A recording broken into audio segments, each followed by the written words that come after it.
नमस्कार, राधे राधे, खम्मा घड़े मेरे प्यारे बच्चों। आप सभी का एक बार फिर से स्वागत है एसएससी एक्सपर्ट के ऑनलाइन प्लेटफॉर्म पर। मैं प्रियंका फिर से आ गई हूँ आपके लिए हिस्ट्री टू विक्ट्री लेकर। और जैसा कि हम सभी जानते हैं, हम लोगों की क्लास में होता क्या है, मैं आपको पीवाईक्यू दिखाऊंगी, जो भी प्रीवियस ईयर में पीछे पूछे गए क्वेश्चंस हैं, और फिर उसका सॉल्यूशन दूंगी। उसके बाद आंसर कौन करेगा? ऑब्वियसली आप करेंगे, ताकि आपका प्रेजेंस ऑफ माइंड क्या है वो आपको पता चल सके। और मैं आपको एक और चीज बता दूं, नॉर्मली मैं आपको पीवाईक्यू के साथ साथ क्या करवाती हूँ, एग्जाम बेस्ड क्वेश्चन। पर आज हम एग्जाम बेस्ड क्वेश्चन एक भी नहीं करेंगे।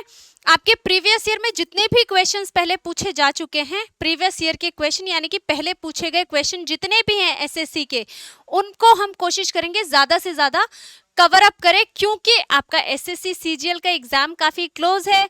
तो हमें उसको टारगेट करना है, ताकि वो एग्जाम आने से पहले ज्यादा से ज्यादा आप पीवाईक्यू कंप्लीट करो, ताकि क्योंकि एग्जाम में मोस्टली आपके प्रीवियस ईयर के क्वेश्चंस रिपीट होते हैं, तो आपकी रिवीजन हो जाएगी अच्छी और आपके लिए इजी हो जाएगा एसएससी का एग्जाम क्रैक करना। तो आप सभी तैयार हैं? चलिए शुरुआत करते हैं आज की क्लास को पहले क्वेश्चन के साथ। तो पहला क्वेश्चन देखते हैं हमारा क्या है। फर्स्ट क्वेश्चन है हमारा, सिंधु घाटी सभ्यता का सबसे बड़ा नगर कौन सा था? विच, कौन सा था नहीं, क्वेश्चन खैर आपका एसएससी में ऐसे ही पूछा गया, वरना होना चाहिए कौन सा है। क्लियर है? तो देखते हैं, एक बार इंग्लिश में भी इस क्वेश्चन को देख लेते हैं। Which was the largest city of the Indus valley civilization? बेटा ये क्वेश्चन देखो, आपको एसएससी सीजीएल 2024 में पूछा जा चुका है। ऑब्वियसली आगे भी पूछा जा सकता है, और सिर्फ यही क्वेश्चन नहीं, यहाँ से आपके बहुत सारे क्वेश्चन बन सकते हैं, उनको भी आगे प्रीवियस ईयर में जो पूछा गया है आगे रिपीट हो सकता है, और उससे जुड़े और भी बहुत से क्वेश्चन पूछे जा सकते हैं आने वाले सालों में। हो सकता है आपका अभी जो एग्जाम होना है सीजीएल का, उसमें ही कोई क्वेश्चन आ जाए इससे जुड़ा, तो इसलिए हम इसकी थ्योरी को समझेंगे। तो पहले तो बेटा देखो, आपका चाहे ऑप्शंस में आपको दिए हड़प्पा, मोहनजोदड़ो, लोथल और धोलावीरा, ये चारों ही साइट जो हैं आपके, ये चारों कौन से साइट हैं? आपके आईवीसी की ही साइट है। आईवीसी यानी कि आपका सिंधु घाटी सभ्यता जो है, आपका जो इंडस वैली सिविलाइजेशन है, इसी की चारों नगर उसी के हैं। ये चारों नगर इसी का भाग है। क्लियर है? क्योंकि हमारा जो इंडस वैली सिविलाइजेशन है वो इंडिया और इंडिया के बाहर दोनों जगह पे हुआ है। क्योंकि आप जानते ही हैं, पहले पाकिस्तान हो गया आपका, अफगानिस्तान हो गया, म्यांमार जो है आज का बर्मा कंट्री, ये सब इंडिया का ही पार्ट थे। तो जितने भी आपके नेपाल, भूटान, ये सब इंडिया का ही पार्ट था। तो ये सब क्या है हमारा, यहाँ सब जगहों पे इंडस वैली सिविलाइजेशन फैला हुआ है। तो अगर हम देखें आपके हड़प्पा और मोहनजोदड़ो, तो ये आपका कौन सी साइट का पार्ट है? ये दोनों ही आपके पाकिस्तान में आते हैं। ये दोनों ही साइट जो इंडस वैली सिविलाइजेशन की है, ये आपका पाकिस्तान का हिस्सा है आज का, जो कि पहले भारत का ही हिस्सा था। क्लियर है? तो ये आपका पाकिस्तान का ही, आज की डेट में पाकिस्तान में आपको मोहनजोदड़ो और हड़प्पा जो साइट है आपकी, वो पाकिस्तान में देखने को मिलती है। उसके बाद अगर हम देखें नेक्स्ट साइट, तो वो है आपका लोथल और धोलावीरा। ये दोनों ही आपको कहाँ देखने को मिलते हैं? इंडिया में। दोनों ही इंडिया का यानी कि हमारे भारत देश का हिस्सा है। भारत देश में पाया गया आईवीसी का नगर है, सिंधु घाटी सभ्यता का नगर है। भारत में इसको कहाँ देखा जाता है? तो भारत के गुजरात में है ये नगर। दोनों ही नगर आपके गुजरात में है। क्वेश्चन कई बार आ जाता है कि बताओ लोथल जो आईवीसी का हिस्सा है, यह नगर कौन से राज्य में पाया गया है? तो आपको पता होना चाहिए राज्य कौन सा है, गुजरात। चलिए अभी इधर से और भी बहुत कुछ है, पर हम उसको बाद में देखेंगे। एक बार इसका एक्सप्लेनेशन देखते हैं, ताकि आप इस क्वेश्चन का आंसर कर पाओ। चलिए सबसे पहले देखें, ये जो आपकी साइट है इंडस वैली सिविलाइजेशन की ही साइट है। और अगर हम देखें तो बेटा पहला पॉइंट देखो, मोहनजोदड़ो सिंधु घाटी सभ्यता का सबसे बड़ा उत्खनन नगर माना जाता है। मतलब अभी तक जो एक्सकेवेशन चल रहा है, उत्खनन चल रहा है, खुदाई चल रही है, तो उससे अभी तक जो है आपका मोहनजोदड़ो ही सबसे बड़ा साइट माना गया है। अभी तक इससे बड़ा कोई साइट मिला नहीं है, ठीक है। और एक बात बता दूं, हो सकता है फ्यूचर में कोई साइट ऐसी मिल जाए जो इससे भी बड़ी निकल जाए, क्योंकि अभी तक भी मोहनजोदड़ो साइट को जो, मतलब मोहनजोदड़ो ही नहीं, आपकी जो इंडस वैली सिविलाइजेशन है, सिंधु घाटी सभ्यता है, इसके नगरों की खोज चल रही है, ठीक है। एक बार इंग्लिश में भी इसको देखते हैं बेटा। Mohenjodaro is considered the largest excavated city of the Indus Valley civilization, ठीक है। अब आपको क्वेश्चन में क्या पूछा था? क्वेश्चन में आपको पूछा था कि इंडस वैली सिविलाइजेशन का, यानी कि सिंधु घाटी सभ्यता का सबसे लार्जेस्ट साइट कौन सा है। आपको कोई ऐसा पर्टिकुलर कंट्री का नाम नहीं पूछा था कि इस कंट्री में लार्जेस्ट साइट कौन सा है या किसी और कंट्री में लार्जेस्ट साइट कौन सा है, सिर्फ सिंधु घाटी का पूछा था। तो सिंधु घाटी का सबसे बड़ा साइट है आपका मोहनजोदड़ो, नंबर 1 पर यही आता है। पर अगर आपको क्वेश्चन मॉडिफाई हो जाए, इस तरह से आपको पूछ लिया जाए, भारत का सबसे बड़ा नगर कौन सा है, भारत में या का सबसे बड़ा नगर कौन सा है, क्या आप में से किसी को पता है? फटाफट से बताओ, कोई जानता है? तो भारत का अगर हम सबसे बड़े नगर की बात करें बेटा, इंडियाज लार्जेस्ट साइट की बात करें हम, इंग्लिश में भी लिख देती हूं मैं, इंडियाज लार्जेस्ट साइट, तो इंडिया का जो लार्जेस्ट साइट है वो है आपका राखी गढ़ी। राखी का त्योहार आ रहा है, राखी हमारे हिंदू धर्म का बहुत बड़ा त्योहार है, और यहाँ पर जो राखी है आपकी क्या है, सबसे बड़ी साइट है, तो राखी गढ़ी। क्लियर है? तो याद रहेगा, राखी गढ़ी, रक्षाबंधन, राखी का त्योहार करना, आया राखी का त्योहार, ठीक है, तो उससे हो जाएगा आपका राखी गढ़ी। अब राखी गढ़ी की अगर हम बात करें तो ये भारत का सबसे बड़ा साइट है जो अभी तक हमें इंडस वैली सिविलाइजेशन में मिला है, और इसका अभी एक्सकेवेशन चल रहा है, इसकी अभी जो है उत्खनन चल रहा है। अभी हो सकता है ये और बड़ा बने और ज्यादा फैले।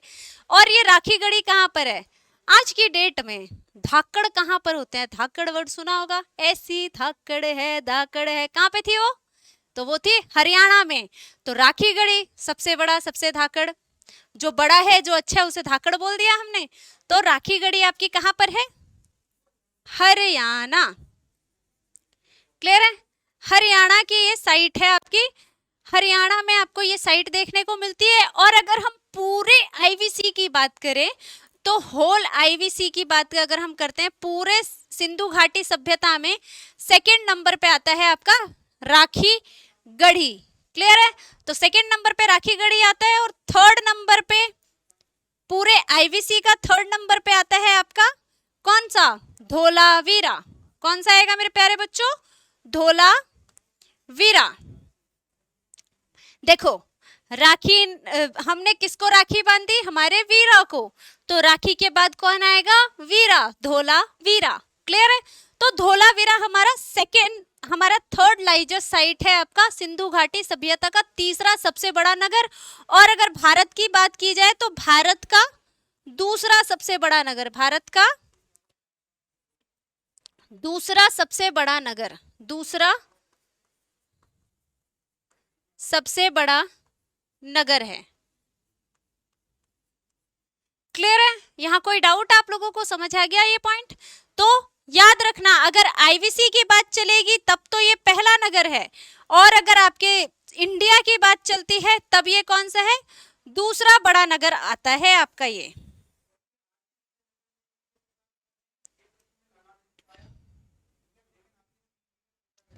अब आपको समझ आ जाएगा? चलिए आगे बढ़ते हैं अगले पॉइंट की तरफ।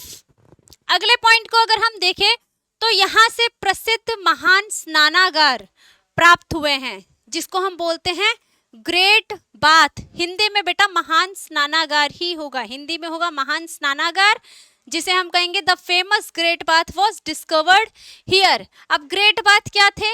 मतलब यहाँ से पाए गए हैं बहुत ही बड़े स्विमिंग पूल टाइप। आज का स्विमिंग पूल मतलब हम बोल सकते हैं सिंधु घाटी सभ्यता का स्विमिंग पूल था वो। तो स्विमिंग पूल यहाँ पर पाए गए हैं, जिसको हम बोलेंगे महान स्नानागार या ग्रेट बाथ है, ऐसी मान्यता है। उसको पाने मतलब वो जब डिस्कवर्ड हुआ है तो ऐसा माना जाता है कि कोई भी बड़ा पर्व या महान कार्यक्रम होता होगा तो सारे लोग यहाँ पर एक साथ ही उस कार्यक्रम के लिए जो है स्नान लेते होंगे। और अगर हम देखें पूरे इंडस वैली सिविलाइजेशन की, तो ये अपने नगर नियोजन के लिए बड़ा फेमस था। यहाँ कर जो नगर व्यवस्था थी ना वो बहुत अच्छी थी। और मोहनजोदड़ो की खास बात करें तो इसका नगर नियोजन कैसा था, ये 2 भागों में बटा हुआ था। एक था आपका सिटाडेल, दूसरा था आपका लोअर टाउन। क्लियर है? सिटाडेल को बोलते हैं हम दुर्ग और इसको बोलते हैं हम नीचला नगर या नीचला स्थल, नीचला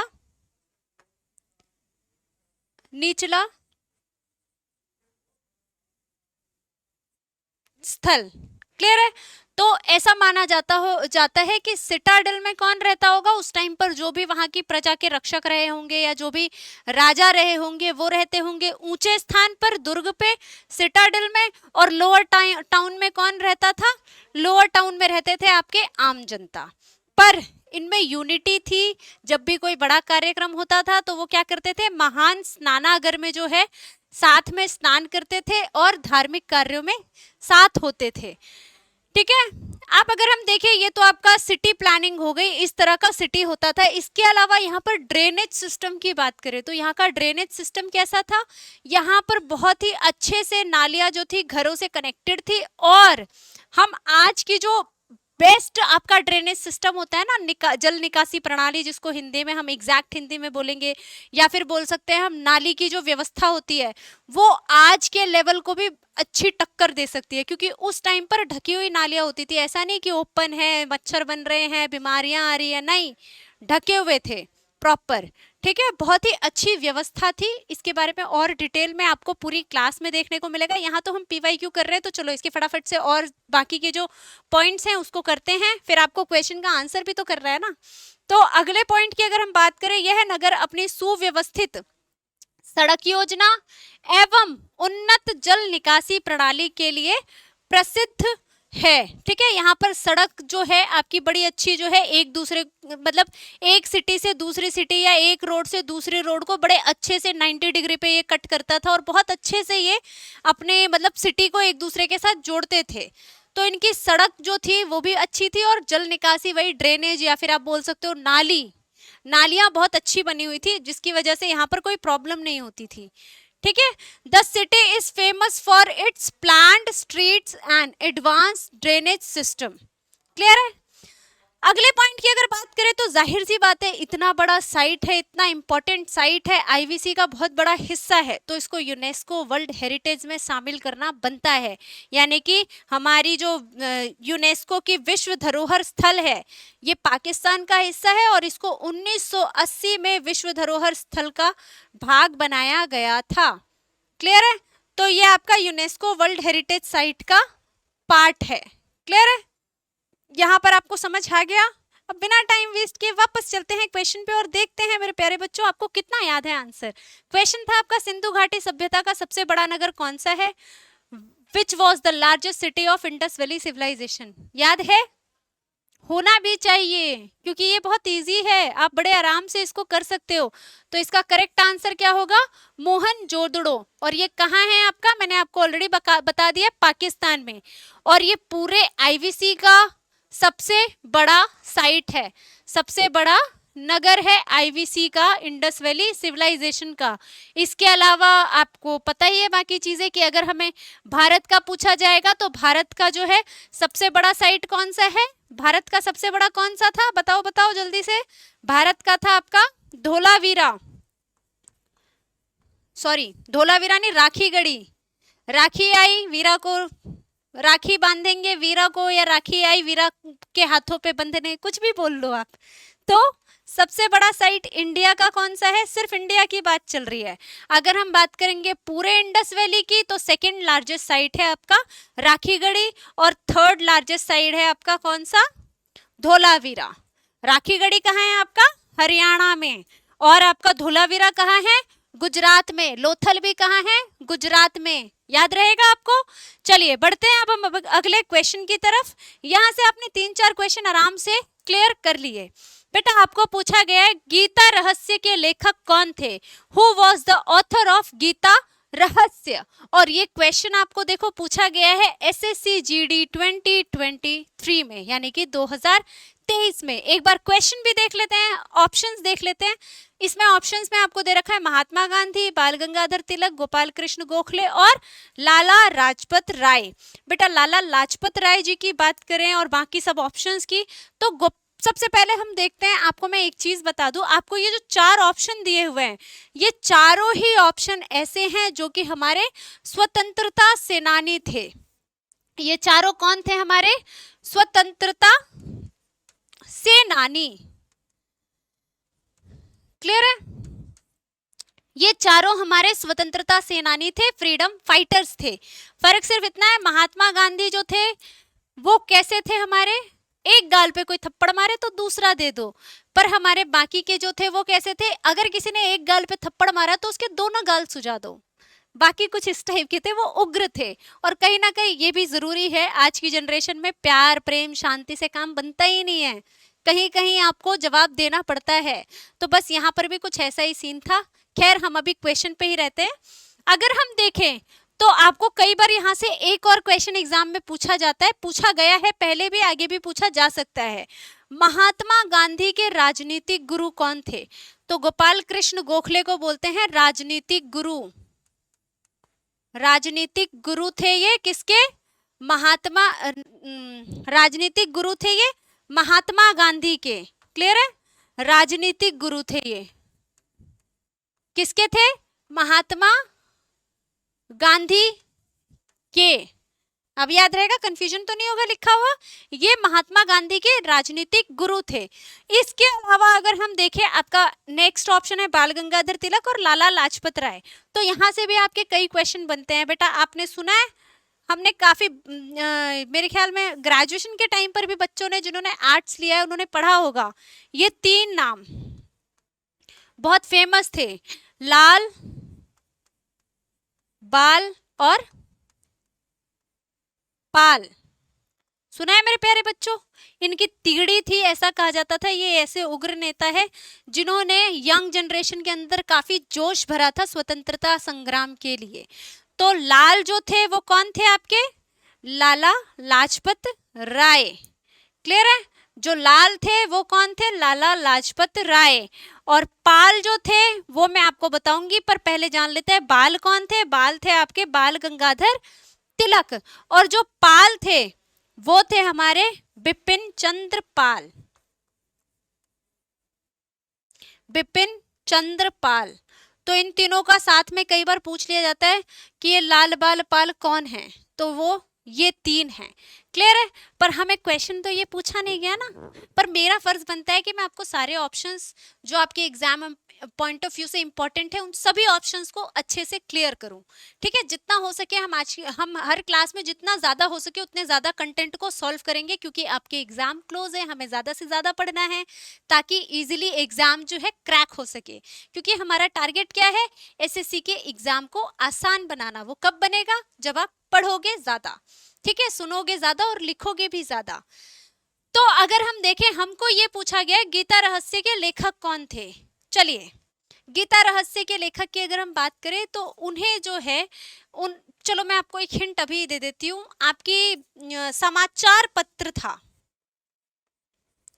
समाचार पत्र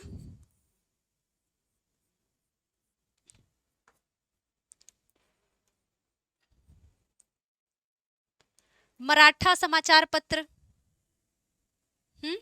सुना है? मराठा था और एक केसरी, दूसरा याद आ गया, वो था केसरी। ये 2 समाचार पत्रों का जो है आपका 2 समाचार पत्रों की जो है स्थापना करने वाले या इसका संचार करने वाले या ये समाचार पत्र शुरू करने वाले व्यक्ति थे, वही है आपके इस क्वेश्चन का आंसर, गीता रहस्य के क्वेश्चन का आंसर। क्योंकि इनको जो है, इन्होंने क्या किया, जो भी आंसर है मैं उनके बारे में बता रही हूँ। इन्होंने क्या किया, एक्सप्लेनेशन में भी बहुत सी बातें पढ़ने को मिलेगी, पर यहाँ पर कुछ और इंपॉर्टेंट बातें मैं आपको बता रही हूँ। उन्होंने मराठा और केसरी ये दो समाचार पत्र करे थे शुरू। केसरी जो था वो हिंदी में था, पूछा जाता है बेटा एग्जाम में। मराठा जो था वो इंग्लिश में था।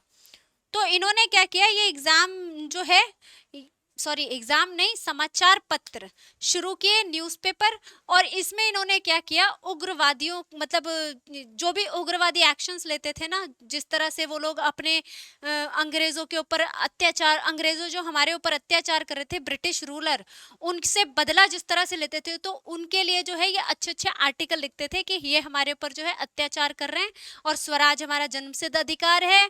तो ये इस तरह से ये बातें लिखते थे, जिससे अंग्रेजों ने क्या किया, ब्रिटिश रूलर ने इन पे जो है आरोप लगा दिया कि तुम्हारे जो आर्टिकल्स हैं, जो तुम समाचार पत्रों में लिखते हो, उससे क्या हो रहा है कि हमारे देश के लोग देशद्रोही हो रहे हैं। देख रहे हो कितने खराब थे ये लोग, हमारे ऊपर राज कर रहे हैं और हमें कह रहे हैं कि हम देशद्रोही हो रहे हैं जब हम अपने लिए आवाज उठा रहे हैं। तो और इन्होंने ये बोल करके उस समझदार और बहुत ही सम्माननीय व्यक्ति को जेल में डाल दिया था। बर्मा के बर्मा जो पहले का म्यांमार था, आज का बर्मा है, उस जेल में डाल दिया था 6 सालों के लिए। तो जब वो जेल में थे ना, तब उन्होंने लिखा था गीता रहस्य। ठीक है, चलिए अब हम एक्सप्लेनेशन देखते हैं। एक्सप्लेनेशन हमें क्या बोलता है।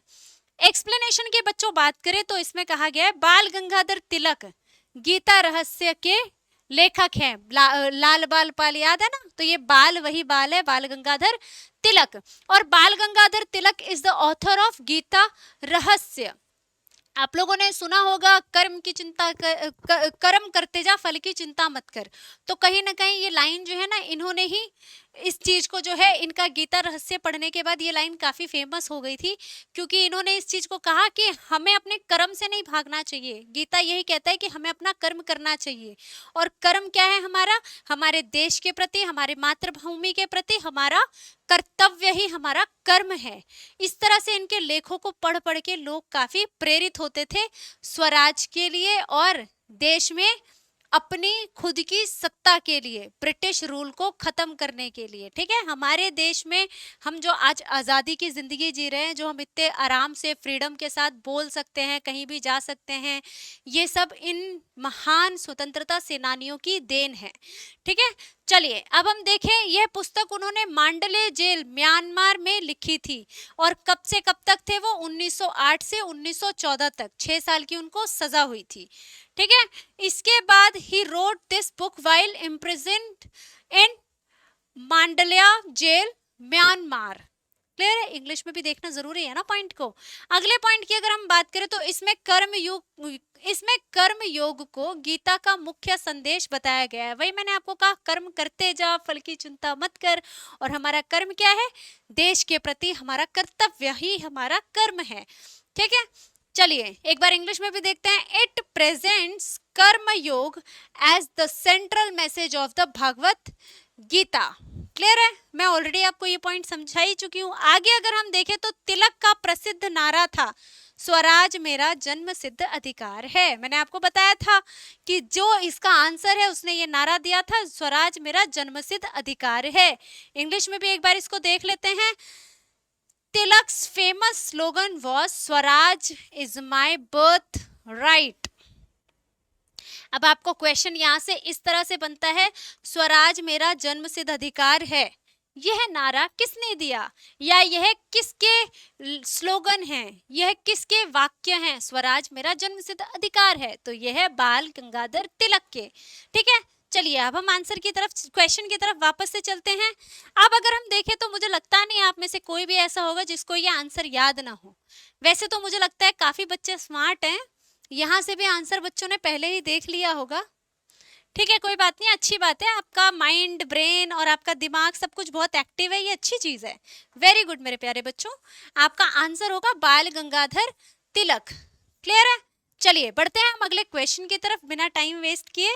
नेक्स्ट क्वेश्चन देखिए बेटा, तो नेक्स्ट क्वेश्चन में पूछा है आपको, अजंता की गुफाएं मुख्यतः किस धर्म से संबंधित है। और ये क्वेश्चन पूछा गया है एसएससी एमटीएस 2023 में। और इसके अलावा इसके ऑप्शंस हैं आपके जैन, बौद्ध, हिंदू और सिख। ठीक ठीक है। अब हम अजंता की गुफाओं की बात करें तो अजंता की जो गुफाएं हैं बेटा, अजंता की जो गुफाएं हैं इसमें सबसे पहले आपको मैं बता दूं ये किस तरह से है। ये आपकी पहले के टाइम पर अगर हम देखें तो ये 29 थी। टोटल नंबर्स ऑफ केव कितना था? 29, 29 गुफा थी। फिर मुझे एग्जैक्ट ईयर तो भी याद नहीं, फिर बाद में एक और गुफा ढूंढी गई। One cave found after so many years, after so many years, यानी कि लंबे समय के बाद क्या हुआ, एक और गुफा मिली। लंबे समय के बाद होगा बेटा। लंबे समय के बाद क्या हुआ, एक और गुफा मिली, एक और गुफा मिली। अब क्या हुआ कि हमारे तो नंबर, सीरियल नंबर डल चुके थे गुफाओं पे, 1 2 3 करके टोटल 29 नंबर्स तक आपके डल चुके थे। अब यहां पर सीन क्या हुआ कि Why is this not working? अब चल गया। कभी कभी मार्कर को दिक्कत हो जाती है बेटा। हाँ, तो ये वापस आते हैं हम क्वेश्चन पे। अगर हम देखें तो आपके जो थे ना नंबर्स डल गए थे, सीरियल नंबर्स 1 2 3 करके ऐसे नंबर्स डल गए थे। बाद में ये गुफा एक और मिली। वो गुफा कहाँ थी आपकी? नंबर 15 और 16 जो गुफा है इसके बीच में एक गुफा मिली, तो उस गुफा को नंबर क्या दिया गया था? 15A। और इस तरह से आपकी कितनी गुफाएं हो गई बाद में जाकर के? तो आज की डेट में हमारे देश में कितनी गुफाएं हैं अजंता केव में? 30 गुफाएं हैं। और ये सभी एक ही धर्म के मानक चिन्ह माने जाते हैं। ठीक है, चलिए आगे हम देखते हैं इसके बारे में। एक बार एक्सप्लेनेशन देख लेते हैं। एक्सप्लेनेशन हमको क्या बोलता है। और हाँ, ये जो है हमारी गुफाएं, ये दूसरी शताब्दी ईसा पूर्व से लेकर के 6वीं शताब्दी ईसवी तक के बीच में बनाए गए हैं। ठीक है, चलिए एक बार देखते हैं इसके बारे में क्या कहता है। अजंता गुफाएं मुख्यतः बौद्ध धर्म से संबंधित है। क्लियर है? Ajanta caves primarily associated with बौद्धिज्म। अब आपको क्लियर हो गया होगा कि इसमें कौन से धर्म के बारे में पता चलता है? बौद्ध धर्म के बारे में। ठीक है, अब अगर हम देखें तो ये अपनी भित्ति चित्रकला। अब भित्ति चित्रकला का मतलब क्या होता है इंग्लिश में भी, पहले हम इस सेंटेंस को पढ़ते हैं फिर मैं आपको एग्जैक्ट समझाऊंगी। ये अपनी भित्ति चित्रकला, मुराल्स एवं जातक कथाओं के चित्रण के लिए प्रसिद्ध है। इंग्लिश में भी इस स्टेटमेंट को देखते हैं हम। They are famous for their murals and depiction of Jataka tales. तो अगर हम पहले देखो भित्ति चित्रकला या म्यूरल्स जो है इसकी बात करें तो ये क्या होता है, पत्थरों पर क्या होता है कि पत्थरों पर खुरच खुरच के जब कोई चित्रकारी की जाती है, रॉक पेंटिंग्स एक तरह से हम बोल सकते हैं। जो रॉक पेंटिंग्स होती है, रॉक पेंटिंग्स, उसी को बोलते हैं हम ये। ठीक है, भित्ति चित्रकला का मतलब होता है पत्थरों से पत्थरों पर चित्रकारी। पत्थर से पत्थर टकराए तो क्या बन जाए? भित्ति चित्रकारी। ठीक है, पत्थरों से पत्थर पर जब चित्रकारी की जाती है, पत्थर पर की गई चित्रकारी, इसी को बोलते हैं हम भित्ति चित्रकला। क्लियर है? इसके बाद अगर हम देखें, अगला आपको पूछा गया जातक कथाओं यानी कि डिपिक्शन ऑफ जातका टेल्स। तो इसका अगर हम देखें तो इसका मतलब होता है कि देखो गौतम बुद्ध जी जो थे, उनका ऐसा माना जाता है कि गौतम बुद्ध जी ने जब सिद्धार्थ के रूप में जन्म लिया था तो वो उनका जो जन्म था उससे पहले भी वो बहुत सारे जन्म ले चुके हैं। कभी राजा के रूप में, कभी जानवर के रूप में, कभी किसी रूप में, कभी किसी रूप में। तो उनके जितने भी जन्म हैं उन सबको चित्र के माध्यम से चित्र के माध्यम से उनके जन्म की कथा या उनके जन्म की स्टोरी दिखाई जाती। चित्र के माध्यम से क्या दिखाते हैं बेटा? उनके पूर्व जन्म को दर्शाया गया, उनके पूर्व जन्मों को। वाह, पूर्व जन्म, ठीक है, उनके पूर्व जन्म को दर्शाया जाता है, दर्शाया गया है। इसी को हम बोलते हैं जातक चित्रकारी। एक तरह से आप बोल सकते हो जैसे एनिमेटेड मूवीज आप देखते हैं ना, इसी तरह से जब आप वहां पर जाओगे ना जनता केव में, तो आपको ऐसा लगेगा एनिमेशन चल रहा है। बस आज के टाइम पे वर्ड्स हो गए हैं, आज के टाइम पे लैंग्वेज है। उस टाइम पर क्या होता था, ऐसे हमारे पास इतने अच्छे अच्छे कैमराज या इस तरह की कोई टेक्नोलॉजी नहीं थी, तो उस टाइम पर लोग दीवारों पर, गुफाओं में चित्रकारी करके अपनी जो भी बात या अपनी दिनचर्या लोगों तक पहुंचाना चाहते हैं, आने वाले पीढ़ी तक पहुंचाना चाहते थे, तो वो इस तरह से इन चीजों को रखते थे। ठीक है, चलिए आगे बढ़ते हैं अगले पॉइंट की तरफ। इसका निर्माण दूसरी शताब्दी ईसा पूर्व से छठी शताब्दी ईसवी के बीच हुआ। ये मैं आपको ऑलरेडी बता चुकी हूँ। They were built between the 2nd century BCE to 6th century CE। Clear है? तो ये आपका जो है इतना पुराना है और इसको यूनेस्को वर्ल्ड हेरिटेज साइट में भी शामिल किया गया है 1983 में। 1983 में इसको यूनेस्को वर्ल्ड हेरिटेज में शामिल किया गया है। क्लियर है? चलिए अब हम एक बार वापस क्वेश्चन पे आते हैं। अब आप इसका आंसर आराम से कर सकते हैं कि ये कौन से धर्म पर आधारित है आपका अजंता केव। तो ये है आपका बौद्धिज्म पे आधारित। अच्छा, अजंता केव की अगर हम बात करें तो ये एग्जैक्टली लोकेटेड कहाँ है, क्वेश्चन यहाँ से भी आता है। तो ये आपका मध्य प्रदेश में लोकेटेड है। क्लियर है? चलिए आगे बढ़ते हैं अगले क्वेश्चन की तरफ। मध्य प्रदेश में है। इसके बाद अब हम अगला प्रश्न देखें तो इंडिका पुस्तक के लेखक कौन थे? Who was the author of the book indica? Question आपका SSC CGL 2024 में पूछा गया है और ऑप्शन है आपके फाहिन, होनसांग, मेगस्थनीज और इब्न बतूता पहन के जूता।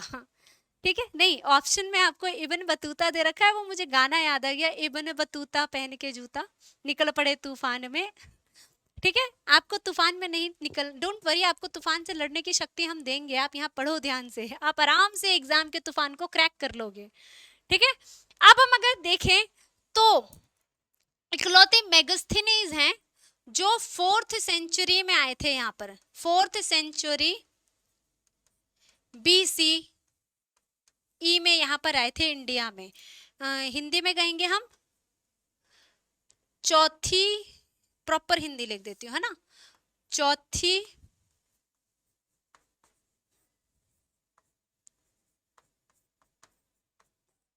शताब्दी ईसा पूर्व में। क्लियर है? तो चौथी शताब्दी ईसा पूर्व में ये इंडिया आए थे। और मैं आपको बता दूं ये चारों जो थे वो आपके ट्रेवलर ही थे। चारों क्या थे? ट्रेवलर थे। यानी कि चारों हमारे देश में आए थे और इन्होंने चारों ने हमारे देश में आकर के कोई ना कोई किताब हमारे देश के ऊपर लिखी है। पर इसमें से इकलौता एक ऐसा इंसान है मेगस्थनीज, जिसे बोला जाता है इंडियन हिस्ट्री का जनक, इंडियन हिस्ट्री का फादर ऑफ इंडियन हिस्ट्री। एक मिनट, फादर ऑफ, मैं इंग्लिश हिंदी दोनों मिक्स कर रही थी ना, father of Indian history. Father of Indian history अगर नाम पूछा जाए तो कौन है? मेगस्थनीज, भारत के इतिहास का जनक, भारत के इतिहास का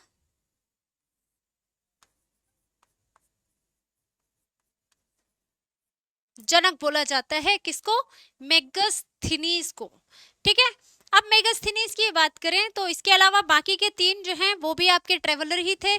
पर जैसे मेगस्थनीज है वो ईसा पूर्व में आया था और बाकी सारे जितने भी आए थे वो ईसवी में आए थे। एक आया था 5वीं शताब्दी में, फिर 17वीं शताब्दी में, इस तरह से आपके बाद के हैं, मतलब इनसे तो बहुत ही बाद के। तो आपका जो है मेगस्थनीज सबसे पहले आया था और इसने जो पुस्तक लिखी थी उसमें उसने पहली बार किसके बारे में लिखा था? मौर्य साम्राज्य के बारे में, मौर्य डायनेस्टी।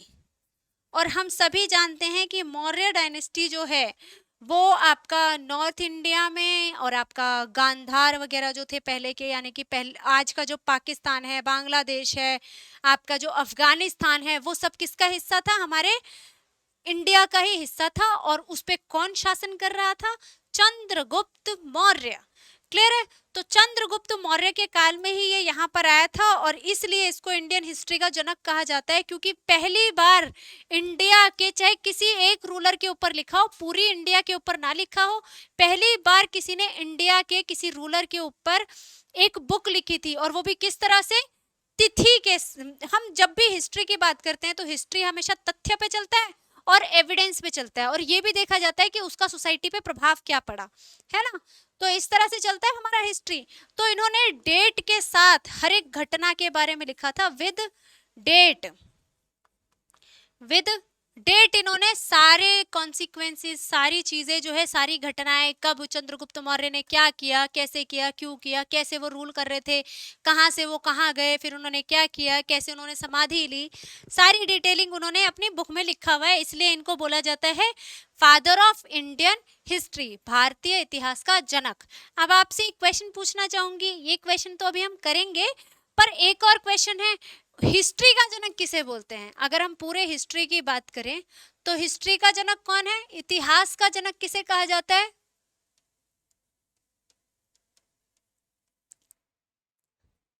याद है बेटा? वो है हमारे हेरोडोटस। कौन है बच्चा? हेरोडोटस। हेरोडोटस को कहा जाता है पूरे वर्ल्ड की हिस्ट्री जो है उसका जनक, इतिहास का जनक बोला जाता है इनको, हेरोडोटस। ठीक है? अब मैं इसको अलग से बात कर देती हूँ ताकि आपको कंफ्यूजन ना हो।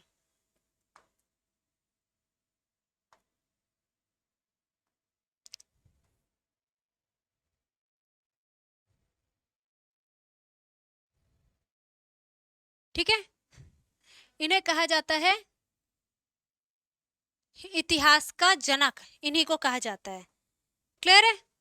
अब हम देखें इसके अलावा इंडियन हिस्ट्री का जनक किसको कहते हैं? मेगास्थनीज को। ठीक है? मेगास्थनीज को कहते हैं। मेगास्थनीज कौन था? वो ग्रीक का था, ग्रीक से आया था। यूनानी भी बोलते हैं इसको। मेरे ख्याल में आप लोगों को आंसर तो समझ आ ही गया होगा कि इस क्वेश्चन का आंसर क्या है। तो इस क्वेश्चन का आंसर, वैसे देखो मैं अभी आपको बता दे रही हूँ, इसका आंसर है मेगास्थनीज, पर इसका एक्सप्लेनेशन हम फिर भी देखेंगे क्योंकि और भी बहुत सी इंपॉर्टेंट बातें हैं जो कि एक्सप्लेनेशन में आपको पता चल जाती है। ठीक है? और प्रॉपर स्टेटमेंट्स मिल जाते हैं मैंने आपको जो भी बताए हैं इसके बारे में। ठीक है? अगर हम मेगास्थनीज की बात करें तो मेगास्थनीज इंडिका के लेखक थे, क्योंकि वो अब नहीं रहे। ठीक है? चंद्रगुप्त मौर्य के दरबार में यूनानी राजदूत थे ये। ठीक है? चंद्रगुप्त मौर्य के दरबार में ये आए थे और पहले ये हम बोल सकते हैं कि पहला इंटरनेशनल आपका जो था राजदूत हमारे देश में आया था। और इसी टाइम पर पहली इंटरनेशनल आपकी शादी हुई थी, इंडो ग्रीक मैरिज। पहला इंटरनेशनल विवाह जो होता है, अंतरराष्ट्रीय विवाह, चंद्रगुप्त मौर्य ने ही किया था। ठीक है? चलिए एक बार इसको पॉइंट्स में अच्छे से समझते हैं, इंग्लिश में भी एक बार इसका देख लेते हैं।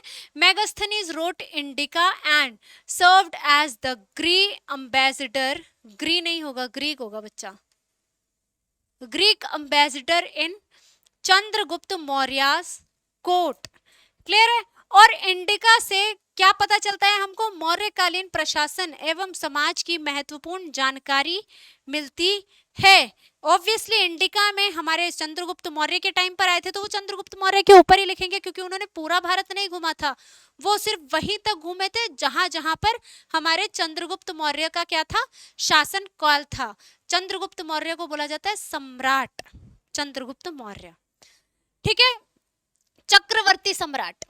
चलिए आगे देखते हैं। Indica provides valuable information about Mauryas administration and society. ठीक है? आपके जो चंद्रगुप्त मौर्य हैं इनके बारे में सारी इंफॉर्मेशन मिलती है यहाँ पर। तो बस यही हिंदी इंग्लिश में लिखा हुआ है। चलो एक बार और एक चीज और देख लेते हैं, आपके मेगास्थनीज जो थे वो कौन थे? तो आपके सेल्यूकस निकेटर ने इनको भारत भेजा था। अब ये जो सेल्यूकस निकेटर है वो भारत क्यों भेजेगा इसको? कोई तो रीजन रहा होगा, है ना? तो सेल्यूकस निकेटर जो था ना, एक तरह से ये अविजयी राजा था, ग्रीक का, यूनान का अविजयी राजा, यानी कि जो कभी अविजय, पता नहीं, हो सकता है शायद अविजय गलत हो, पर मैं आपको वैसे बता देती हूँ मैं कहना क्या चाह रही हूँ। ये राजा एक ऐसा राजा था जो कभी किसी से हारा नहीं था, ठीक है? अब ये तो किसी से नहीं हारा था, पर इसका ये मतलब थोड़ी ना है कि ये कभी हारेगा ही नहीं। हमारे देश में, भारत में अगर कोई आ जाए और उसको मुंह की ना खानी पड़े, ऐसा तो हो ही नहीं सकता। तो हमारे चंद्रगुप्त मौर्य पर इसने सोचा, चंद्रगुप्त मौर्य जो है ना और एरे गहरे में जैसे होंगे, इसने चंद्रगुप्त मौर्य के शासनकाल में उन पर क्या किया? आक्रमण किया और मुंह की खाई। अच्छी खासी हार मिली थी इसको। किसको? सेल्यूकस निकेटर को। ये चंद्रगुप्त मौर्य से क्या हुए थे? हार गए थे युद्ध में। चंद्रगुप्त मौर्य से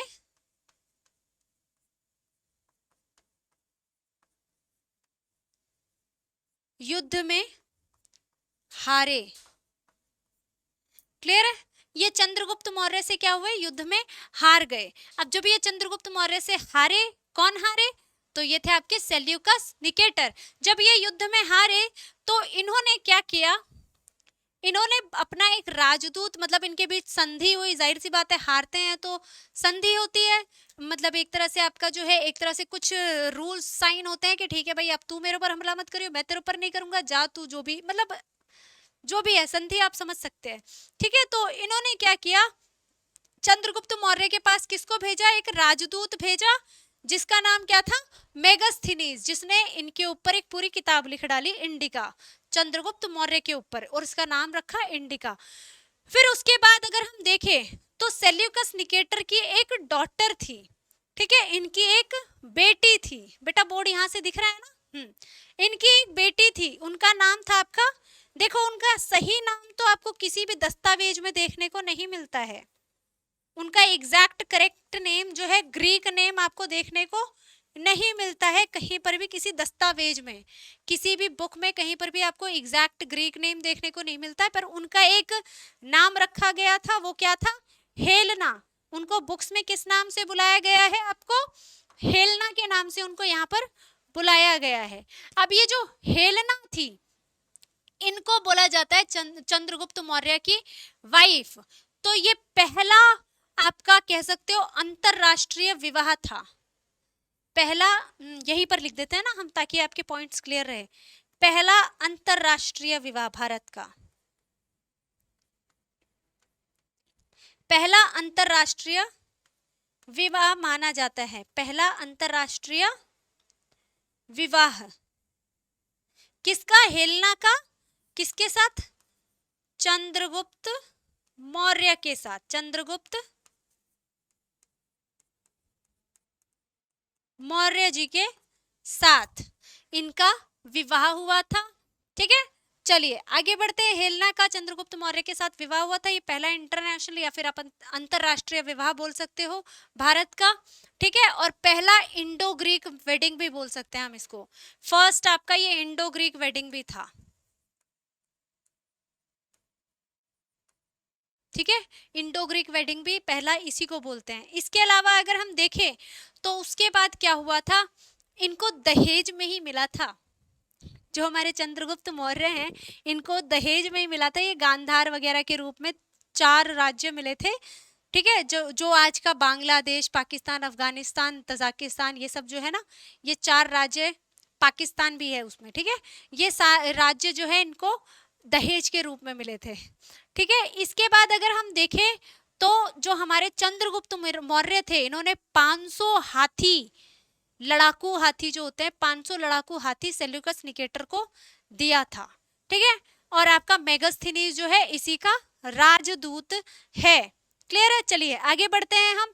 इंडिका मौर्य इतिहास का सबसे प्रमुख विदेशी स्रोत है, क्योंकि भाई ये विदेशी बंदे ने लिखा है तो इसको विदेशी स्रोत ही बोलेंगे। और आज की डेट में जो ओरिजिनल इंडिका है वो मिली भी नहीं। अब आज की डेट में वो पूरी तरह से मेरे ख्याल में ऑलमोस्ट खत्म हो गई है। उससे जुड़ी बुक्स जो हैं उसका मतलब आप कह सकते हो डुप्लीकेट कोई चीजें जो होती है वो है आपको, मतलब जैसे जिन भी राइटर्स ने उसको डिकोड किया पढ़ा वो मिलेगी। एग्जैक्ट ओरिजिनल तो शायद अभी है ही नहीं आज की डेट में, इसका खैर कंफर्मेशन अभी नहीं है, मैं आपको गलत इन्फॉर्मेशन नहीं देना चाहूंगी। चलो हम टॉपिक पे आते हैं वापस। एक तो इसकी इरेजर में कोई दिक्कत है। चलो वापस आते हैं। मौर्य इतिहास का प्रमुख विदेशी स्रोत है, एक बार इंग्लिश में भी देख लेते हैं इसको। Indica is an important foreign source for Maurya history. Clear है। अब अगर हम इसके क्वेश्चन की बात करें तो इस पर तो जाने की जरूरत ही नहीं है, मैं ऑलरेडी आपको बता चुकी हूँ इसका आंसर, है ना। चलिए बढ़ते हैं अगले प्रश्न की तरफ बिना समय बर्बाद किए। अगला प्रश्न है, सांची स्तूप का निर्माण किसने करवाया था? Who built the Sanchi stupa? तो आपका जो सांची स्तूप है, पहले तो मैं आपको बता दूं, सांची स्तूप, सांची स्तूप जो है आपका, अगर हम देखें तो सांची स्तूप कब का है आपका? सांची तो स्तूप है आपका, क्या बोल रही थी, हाँ, ये गौतम बुद्ध से जुड़ा हुआ है, यानी कि बौद्ध धर्म से जुड़ा हुआ है। क्लियर है। इसके बारे में बाकी चीजें बाद में, पहले एक बार हम इसको इंग्लिश में भी देख ले। क्वेश्चन मैंने इंग्लिश में पढ़ा ही नहीं। Who built the Sanchi stupa, और ये क्वेश्चन एसएससी सीएचएसएल 2023 में पूछा गया है। इसके अलावा अगर आपके ऑप्शंस की बात करें तो ऑप्शन है आपके पास समुद्रगुप्त मौर्य, अशोका, कनिष्क और हर्षवर्धन। ठीक है, सांची स्तूप का आपको पूछा गया है कि इसको किसने बनवाया। तो देखो ये 3rd सेंचुरी में बना था, मैं आपको ये बता दूं कि ये 3rd सेंचुरी बीसीई में बना था। ठीक है, 3rd सेंचुरी बीसीई में बना था। इसके बाद अगर हम इसकी बात करें तो सांची स्तूप के बारे में, इसको बनवाया किसी ने भी हो, पर आने वाले टाइम में 3rd सेंचुरी में जिसने बनवाना था इसको बनवा दिया। मैं आपको आंसर अभी नहीं बताऊंगी, आपका प्रेजेंस ऑफ माइंड चेक करना जरूरी है। तो 3rd सेंचुरी में वो बना था, पर बाद में इसको और ज्यादा रेनोवेट करने का काम आप कह सकते हो, कि इसको और ज्यादा विस्तार रूप देना या रेनोवेट करना, वो किसने किया था? शुंग वंश ने। फिर उसके बाद किया था आपके, नेक्स्ट किया था सातवाहन वंश ने।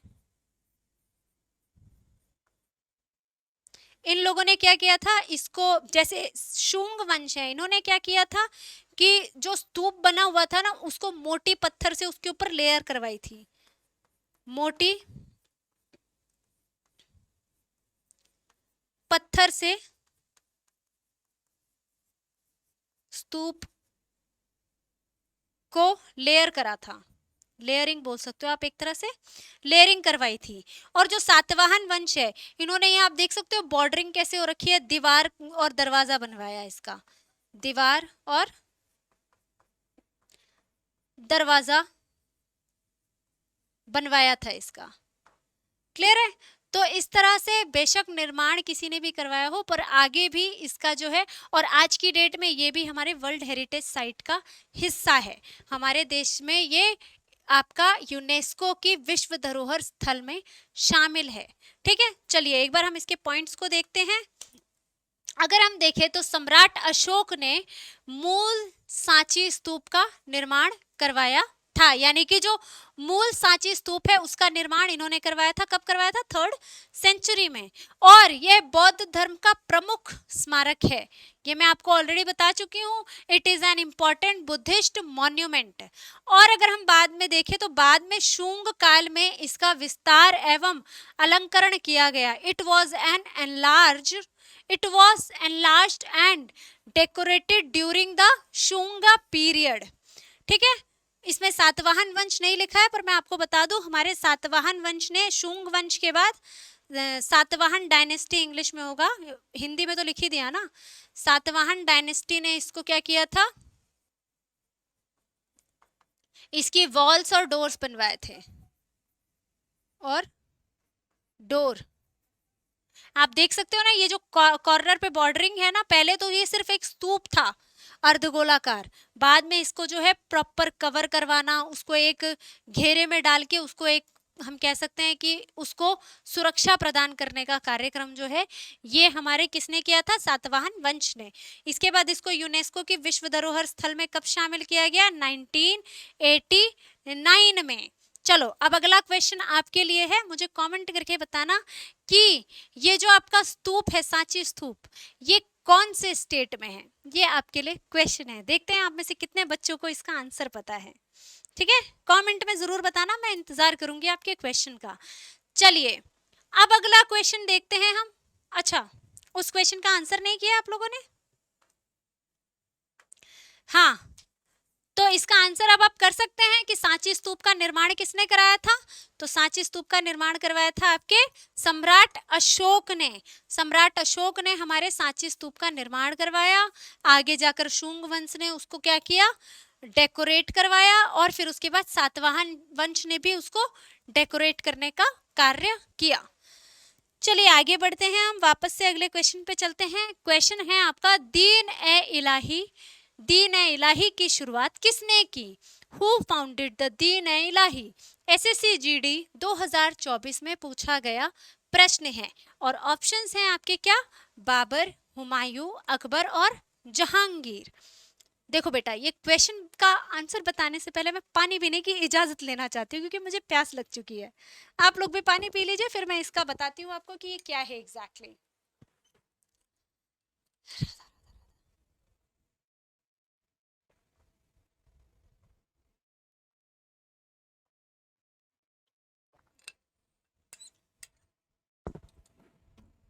चलिए अब मैं आपको बताऊं दीन इलाही एग्जैक्टली है क्या।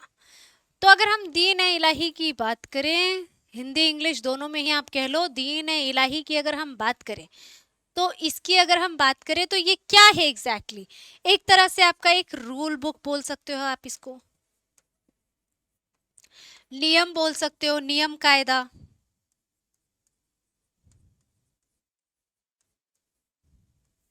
ठीक है, एक तरह से ये नियम कायदा है। अब क्या होता है, कोई भी नियम या कोई भी कानून या कोई भी, और इसमें क्या है, इसमें अगर हम देखें दीन इलाही, तो इसमें सभी धर्म के,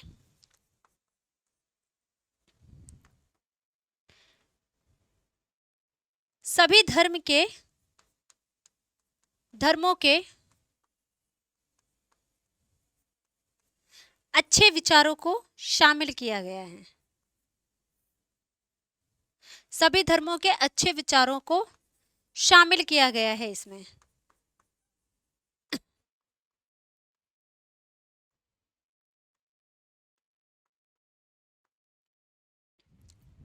ठीक है, सभी धर्म के अच्छे विचारों को इसमें शामिल किया गया है। और अगर हम देखें दीन ए इलाही, तो इतने अच्छे काम इतनी आसानी से ऐसे ही नहीं हो जाते हैं। ये कैसे होते हैं, जब सभी धर्म के लोग एक साथ बैठते हैं, सभी धर्म के विद्वान एक साथ बैठते हैं और उस पर चर्चा करते हैं, तब इतने अच्छे जो है आपके विचारों का निर्माण होता है। तो वो कैसे हुआ, तो हमारा एक इबादत खाना था। एक तो इसका इरेजर प्रॉपर वर्क नहीं कर रहा है। हमारा इबादत खाना था,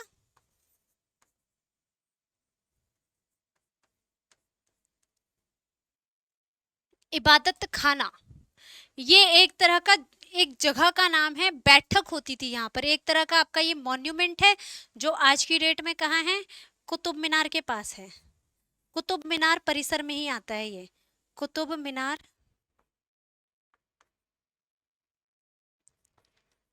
परिसर में आता है, और ये हमारे वर्ल्ड हेरिटेज साइट में आता है। ठीक है, इबादत खाना था, उसी शासक ने बनवाया था जिसने दीन इलाही का निर्माण करवाया था। ठीक है, तो ये इबादत जो खाना था, पहले शुरुआती के 2-3 साल तक क्या था कि सिर्फ मोमडन्स ही यहाँ पर आ सकते थे, यानी कि मुसलमान विद्वानों को ही यहाँ पर बुलाया जाता था। मुसलमान विद्वानों को ही यहाँ पर आमंत्रित किया जाता था। ठीक है, केवल और केवल मुसलमान विद्वान यहाँ पर आते थे। कहाँ पर, आपके इबादत खाने की जो बैठक होती थी ना, इसमें। क्लियर है, इबादत खाने की जो बैठक होती थी इसमें केवल और केवल कौन आता था? मुसलमान विद्वान। पर बाद में उस राजा को समझ आया कि विद्वान केवल मुसलमानों में नहीं है, विद्वान तो हर धर्म हर जाति में होता है ना। तो बाद में उस राजा को समझ आया कि सभी धर्म के विद्वानों की बैठक होनी चाहिए। तब उन्होंने क्या किया, सभी धर्म के जो विद्वान होते थे, स्कॉलर्स थे, स्कॉलर्स होता है इंग्लिश में, सभी धर्मों के जो विद्वान होते थे, सभी धर्मों के विद्वानों को बुलाया जाने लगा इस बैठक में। ठीक है, सभी धर्मों के विद्वानों को इस बैठक में आमंत्रित किया गया, को आमंत्रण भेजा गया। अब जब सब धर्म के विद्वान एक साथ बैठेंगे तो क्या होगा? कुछ अच्छा ही होगा, कोई अच्छी चीज का ही निर्माण होगा, कुछ अच्छी ही बातें होंगी, समाज कल्याण की बात होगी। तो जब समाज कल्याण की बात होगी तो ऐसे में आपका एक रूल बुक बना, एक कायदा आया, वो क्या था? दीन ए इलाही। इन्होंने ही मिलकर, इन सभी धर्म के विद्वानों ने मिलकर क्या बनाया? दीन ए इलाही, दीन ए इलाही। ठीक है, दीन ए इलाही का निर्माण इन सभी विद्वानों ने मिलकर करा। पर ये जो दीन ए इलाही था वो मैंडेटरी नहीं था, सबको इसको एक्सेप्ट करना या सबको इसको अपनाना जरूरी नहीं था। और मैं आपको बता दूं, जिस राजा ने ये दीन ए इलाही का निर्माण करवाया था उसके अपने ही जो प्रजा बैठती, प्रजा नहीं कह सकते हम, उनके अपने ही दरबार में बहुत से ऐसे लोग थे जो इस चीज को पसंद नहीं करते थे और वो इसके खिलाफ थे। पर वही है, उस राजा के सामने उसकी बोलने की हिम्मत नहीं होती थी। राजा के मरने के बाद जो है उसने एक बुक लिखी हुई थी राजा के प्रेजेंस में, और वो बुक बाद में पब्लिश्ड हुई थी। चलो ठीक है, अब हम क्यों ही मैं इतना टाइम वेस्ट करूं, सीधा कहानी पे चलते हैं और मैं आपको सीधा पॉइंट्स में चीजें बताती हूँ। तो मेरे लिए, क्योंकि मैं नाम ना ऐसे हाइड कर करके बोलने में मजा नहीं आ रहा, नाम साथ साथ लेते चलते हैं ना तो ज्यादा अच्छा लगता है ना। तो अगर हम एक्सप्लेनेशन की बात करें तो अकबर ने 1582 ईस्वी में दीन ए इलाही की शुरुआत की। अब दीन ए इलाही की शुरुआत कैसे हुई वो मैं आपको बता चुकी हूँ, ये आपका इबादत खाना है। ठीक है, इबादत खाना। तो इबादत खाना जो परिसर था वहीं पर बैठते थे और वहीं पर इसकी चर्चा होती थी। ठीक है, दीन ए इलाही की शुरुआत, दीन ए इलाही का निर्माण कब हुआ था? 1582 ईस्वी में। Akbar founded the Deen A Ilahi in 1582 CE AD. ठीक है, सेंचुरी। इसका उद्देश्य विभिन्न धर्मों के श्रेष्ठ विचारों का समन्वय करना था, यानी कि its objective was to combine the best principles of different religious. यानी कि इसका उद्देश्य क्या था? मैंने आपको पहले ही बताया, इतने सारे धर्म के धर्म गुरु, इतने धर्म के जो है आपके विद्वान साथ बैठते थे, तो उसमें जितने भी अच्छे विचार, जितनी भी अच्छी बातें थी उसको इन्होंने अपनाया, यही इसका मोटिव था। इसके बाद अगर हम देखें, यह जन सामान्य का धर्म नहीं था। याद रखना, ये कोई धर्म बुक नहीं थी, हर धर्म से ली गई अच्छी बातें थी, तो इसको हम धर्म नहीं बोल सकते हैं। एक हम, आप बोल सकते हो कि ये मर्जी है आपकी, आप में से जो इसकी में लिखी हुई बातों को फॉलो करना चाहो कर सकते हो, क्योंकि ये एक अच्छी बात है।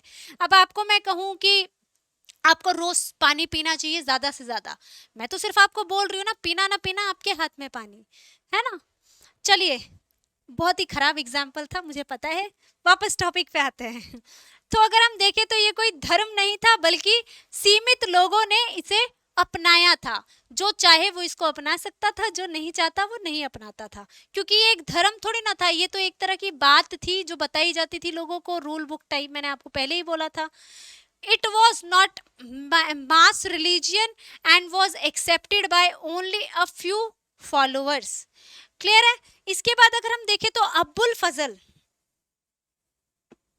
जिसे बोला जाता है हमारे ये जो अकबर है, इनके 9 रत्नों में से एक थे अब्बुल फजल। 9 रत्नों में से एक थे और ये थे कोर्ट पोएट, कोर्ट पोएट थे ये दरबारी कवि थे। कौन थे? अब्बुल फजल। ये बात चल रही है अब्बुल फजल की। तो अगर हम देखें अबुल फजल ने इसका समर्थन किया जबकि बदायूनी ने इसकी आलोचना की। तो जो बदायूनी था यही था वो इंसान जो कि अकबर के सामने उसकी हिम्मत नहीं थी कि वो बोल सके कि मैं इस चीज को फॉलो नहीं करना चाहता हूं या मुझे ये अच्छा नहीं लगा। उसने क्या किया बदायूनी ने, इसने क्या किया, इसने अंदर ही अंदर अकबर से हाइड करके एक बुक लिख डाली, अकबर की प्रेजेंस में बुक लिख दी और उसमें उसकी आलोचना की, इस धर्म की भी और अकबर की भी इसमें आलोचना की। और जब अकबर की डेथ हो गई ना, उसकी डेथ के बाद उसकी बुक पब्लिश्ड हुई थी। ठीक है, चलिए एक बार इंग्लिश में भी इसको देख लेते हैं। Abul Fazal supported it whereas Badruddin criticised it. और ये जो बदरुद्दीन था वो ये भी हमारा कोर्ट पोएट था, बदायूनी, सॉरी बदरुद्दीन नहीं, सॉरी बदायूनी, बदायूनी हमारा कोर्ट पोएट था, पर ये नवरत्नों में शामिल नहीं था। नवरत्नों में कौन था, अबुल फजल, ये हमारा कोर्ट पोएट था, यानी कि ये भी दरबारी कवि था, ये भी दरबारी कवि था। ठीक है, ये भी अकबर का दरबारी कवि था पर ये कोर्ट पोएट नहीं था। चलिए अब हम देखते हैं वापस से क्वेश्चन को। तो बेटा क्वेश्चन में आपको क्या पूछा गया था, क्वेश्चन में आपको पूछा गया था दीन इलाही की शुरुआत किसने की थी। तो दीन इलाही की शुरुआत की थी आपके किसने, अकबर ने। तो इसका सही आंसर क्या होगा, अकबर। क्लियर है, तो अब आप इसका आंसर कर सकते हैं, इसका आंसर होगा आपका अकबर। चलिए बढ़ते हैं अगले क्वेश्चन की तरफ। अगले क्वेश्चन की बात करें तो अगला क्वेश्चन है आपका महाबलीपुरम मामल्लपुरम के प्रसिद्ध रथ मंदिरों का निर्माण किस राजवंश ने करवाया। The famous Rath temples of Mahabalipuram Mamallapuram were built by which dynasty. और ये क्वेश्चन आपका एसएससी सीजीएल 2024 में पूछा गया है। क्लियर है, और इसके ऑप्शंस हैं आपके चोल, पल्लव, चालुक्य और राष्ट्रकूट। अब मैं अगर आपको बताऊं महाबलीपुरम की बात, तो ये जो महाबलीपुरम है पहले हमें पता होना चाहिए कि ये है कहां पर। तो ये कहां लोकेटेड है आपका, तमिलनाडु में। कहां है मेरे प्यारे बच्चों, तमिलनाडु।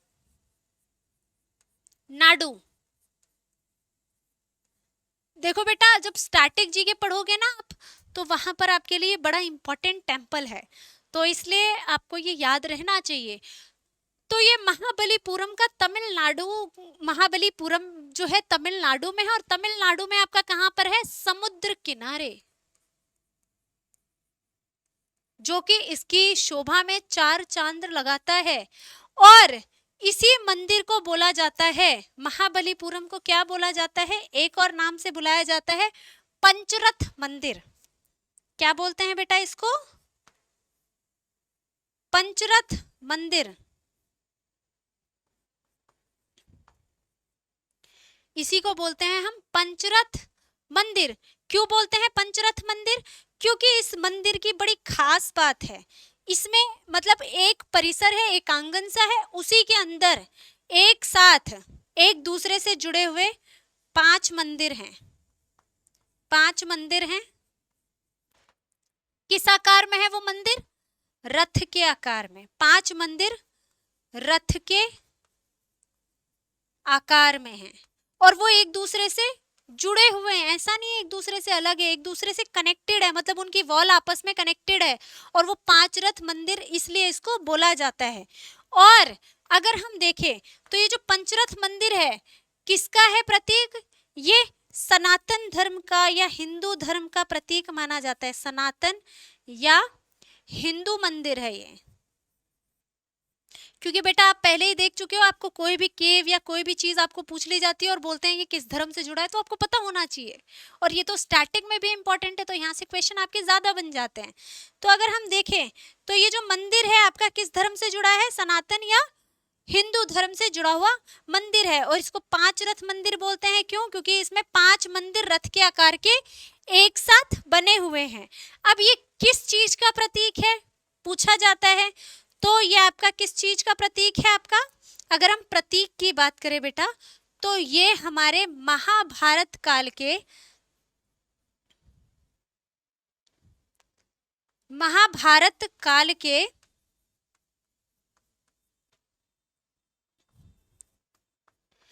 पांच Pandav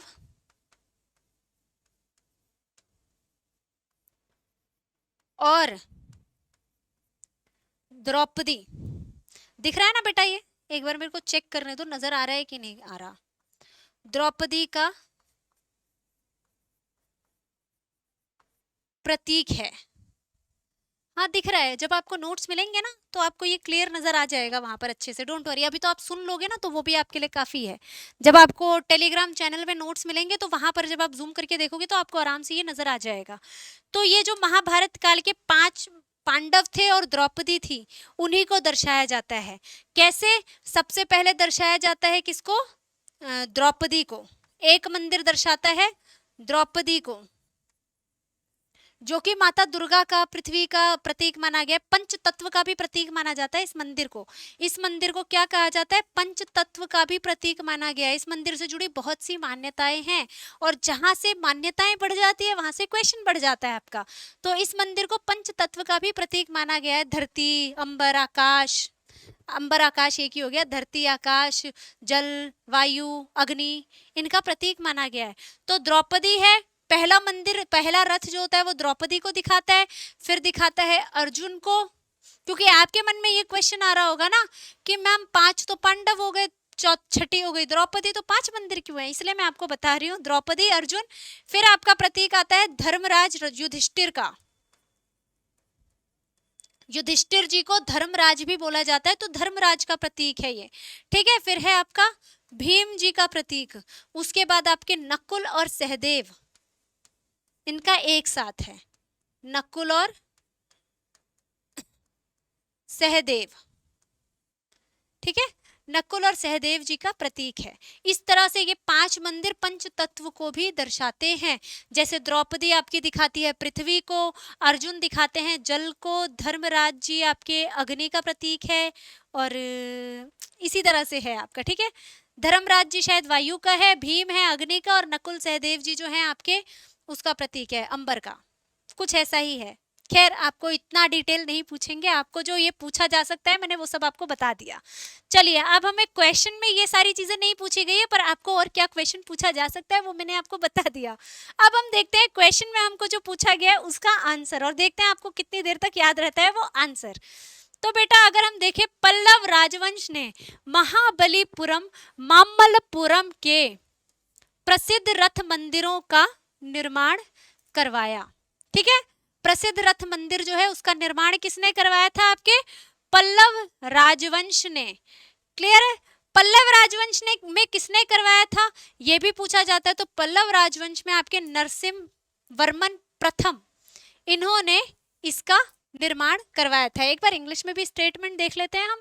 the Pallava dynasty built the famous Ratha temple at Mahabalipuram, Mamallapuram.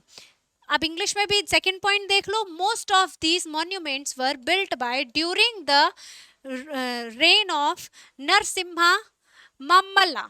तो इनको मामल्ला क्यों बोलते हैं? मामल्ल का मतलब होता है तमिल में, मामल का मतलब होता है पहलवान। तो जो हमारे नरसिंह जी थे ना, नरसिंह प्रथम, ये जो नरसिंह वर्मन प्रथम है, ये क्या थे? इनको पहलवान माना जाता था। तो इसलिए इस मंदिर का नाम इनके नाम पर भी रखा गया है, मम्मल्लपुरम। क्लियर है? तो इसलिए इस मंदिर को दो नामों से बुलाया जाता है, महाबलीपुरम और मामल्लपुरम। हो सकता है आपको एग्जाम में मामल्लपुरम पूछ ले, तो आपको ये दोनों नाम याद रहने जरूरी है। ठीक है, और कई बार एग्जाम में यूं भी पूछा जाता है कि इसका निर्माण किस राजा ने करवाया था। अभी तो ये पूछा है किस शासन काल में हुआ था, पर यूं भी पूछ लेते हैं कि किस राजा ने करवाया था। तो अभी तो आप पल्लव वंश बोल सकते हो, पर अगली बार आपको अगर नरसिंह वर्मन प्रथम का नाम पूछ लिया जाए तो आपको पता होना जरूरी है। ठीक है, चलिए, और स्टैटिक में आपको ये पूछा जाता है, जरूर पूछा जाता है। वैसे ये हिस्ट्री है, हिस्ट्री में भी आपका ये इंपॉर्टेंट है। ये डायनेस्टी है तो डायनेस्टी में भी ये चीजें पढ़ने को मिलती है, पर आपका अगर हम देखें तो स्टैटिक के पर्पस से भी ये बहुत इंपॉर्टेंट क्वेश्चन है। इसके बाद पंचरथ एक काश्म मोनोलिथिक शैलकृति वास्तुकला के उत्कृष्ट उदाहरण हैं। The five ratha are excellent example of monolithic rock cut architecture. समझ नहीं आया होगा, मुझे पता है, मैं हूं ना, मैं समझाती हूँ आपको। देखो बेटा, अगर हम देखें तो आपका ये पहाड़ है, पहाड़ कुछ इस टाइप से ही होते हैं आपके बेटा, ठीक है। इस तरह से आपके 5 पहाड़ थे, या मान लो एक ही पहाड़ था, तो इस मंदिर का निर्माण कैसे करवाया है? कोई पत्थर या कोई बलुआ पत्थर या कोई marble, red marble, white marble ला करके इसका निर्माण नहीं करवाया है। इस मंदिर का निर्माण कैसे करवाया है? टॉप पे चढ़े, यहाँ से पत्थरों की कटिंग शुरू हुई और कटिंग होते होते वो नीचे तक आए और इस मंदिर की रचना की गई। क्लियर है? तो इसके बाद इस तरह से इसका निर्माण हुआ, इस तरह से इस मंदिर का निर्माण हुआ था। क्लियर है? आज मेरे फोन बहुत बज रहे हैं, सॉरी। तो अगर हम देखें तो जो, मैं एक बार और समझाती हूँ, आपका पहाड़ है, पहाड़ के टॉप से कटिंग करनी शुरू की गई और कटिंग करते करते जो नीचे तक है, ऊपर में आप देखोगे कोई रथ के आकार का है मंदिर, आप देख सकते हो, जो इसका टिप है, पॉइंट है, वो इस तरह का है। तो रथ के आकार का मंदिर है, इसकी कटिंग करते हुए, कटिंग करते करते नीचे तक आए और इस तरह से इस मंदिर का निर्माण हुआ है। इसमें कोई ईंट, पत्थर, सीमेंट कुछ नहीं यूज हुआ है, ये पूरा का पूरा एक पहाड़ है। ठीक है, ये जो रथ मंदिर है ये एक पहाड़ है। क्लियर है? इस पहाड़ को काट कर इस मंदिर का निर्माण कराया गया। समझ आ गया? अब तो इस लाइन को लेकर डाउट नहीं है कि शैलकृत वास्तुकला के उत्कृष्ट उदाहरण हैं। अब तो समझ आ गया ना ये लाइन। चलिए अगले बढ़ते हैं, अगले पॉइंट की तरफ। जाहिर सी बात है ये अपने आप में इतना खास है, तो खास है यानी कि ये विश्व धरोहर स्थल में शामिल होने के लिए डिजर्विंग है ना। तो इसको भी हमारे, अगर हम देखें तो इसको यूनेस्को वर्ल्ड हेरिटेज साइट में 1984 में शामिल किया गया है। 1984 में इसे विश्व धरोहर स्थल का हिस्सा बनाया गया था और आज भी ये विश्व धरोहर स्थल में शामिल है। क्लियर है? चलिए बढ़ते हैं हम अगले प्रश्न की तरफ। अच्छा नहीं, अगले प्रश्न क्यों, पहले इसका आंसर तो करो। बताओ भाई, किसने करवाया है महाबलीपुरम का निर्माण? क्या है इसका करेक्ट आंसर? तो बेटा करेक्ट आंसर की बात करें तो यह है आपका पल्लव वंश या फिर पल्लव डायनेस्टी। ठीक है, कितने बच्चों ने सही आंसर गेस किया था? अपने दिल पे हाथ रख के कसम खाना, मुझसे झूठ बोल के कुछ नहीं होगा, मुझसे झूठ बोल लोगे अपने आप से झूठ बोल के आपका ही नुकसान होगा। ठीक है ना?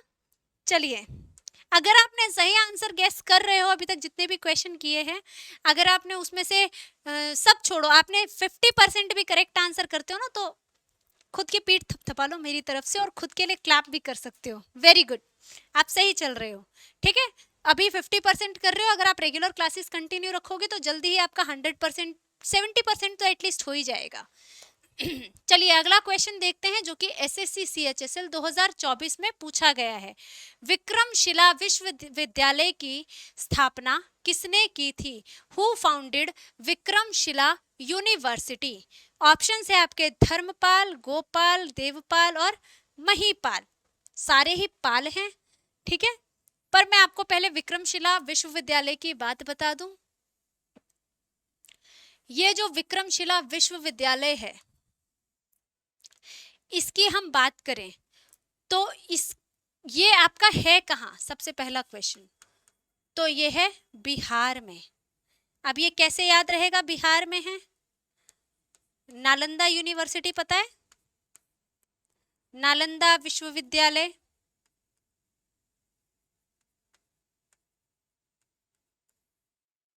नालंदा विश्वविद्यालय पता है ना बेटा, सुना होगा नालंदा विश्वविद्यालय। सबसे पहली, सबसे बड़ी यूनिवर्सिटी है पहले के टाइम की, है ना, सबसे पुरानी यूनिवर्सिटी है। तो नालंदा विश्वविद्यालय के ठीक बगल में ये विक्रमशिला विश्वविद्यालय है। और विक्रमशिला विश्वविद्यालय जो है किसका, कौन सी शिक्षा देता है? बौद्ध धर्म की शिक्षा से जुड़ा है। ठीक है, बौद्ध धर्म की शिक्षा से जुड़ा है। क्लियर है?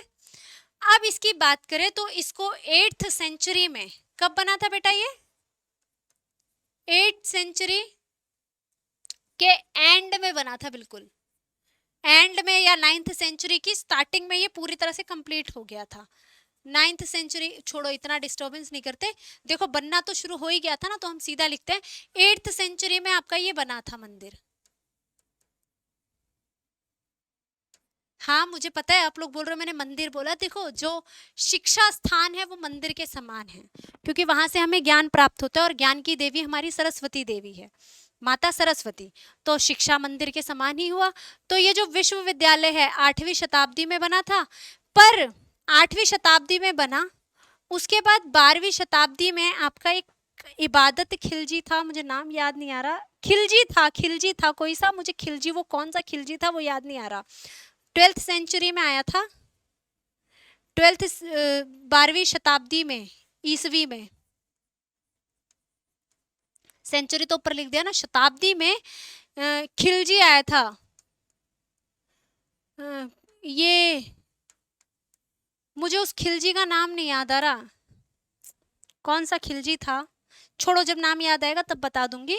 उस खिलजी ने क्या किया, इनका काम ही क्या था, हमारी जो धरोहर थी, हमारी जो संस्कृति थी, जितने भी बाहर से रूलर आए हैं उन्होंने क्या किया है, उन्होंने हमारे यहाँ पर आते ही सबका जो है तहस नहस किया है। तो इसने क्या किया, खिलजी ने, मुझे उस खिलजी का एग्जैक्ट नाम अभी याद नहीं आ रहा, क्या था, कोई बात नहीं, बाद में देखते हैं, ये मैं आपको कभी और बता दूंगी, या अभी जब मुझे याद आएगा तब बता दूंगी, पर फिलहाल आप ये सुनो, ये जो खिलजी था इसने क्या किया, इस मंदिर को डिस्ट्रॉय किया। ठीक है, इनका तो काम ही था हमारे मंदिर को, हमारी धरोहर को, हमारी संस्कृति को क्या करना, डिस्ट्रॉय करना। तो इसने क्या किया, इस मंदिर मतलब इस जो विश्वविद्यालय है इसको डिस्ट्रॉय करवा दिया, पर फिर भी आज की डेट में इसके काफी सारे अवशेष बचे हुए हैं। ठीक है, तो इससे पता चलता है इसके होने का। ठीक है, चलिए एक बार आप क्वेश्चन, आपको ये नहीं पूछा गया, क्वेश्चन ये पूछा है कि इसकी स्थापना जो है किस राजवंश ने की थी, तो मैंने आपको ये तो बता दिया था कब की थी, राजवंश को जानने के लिए चलो एक्सप्लेनेशन देखते हैं एक बार। अब एक्सप्लेनेशन की बात करें तो धर्मपाल ने, याद रखना, धर्मपाल ने विक्रमशिला विश्वविद्यालय की स्थापना की थी। Dharmapala founded Vikramashila university. Clear है?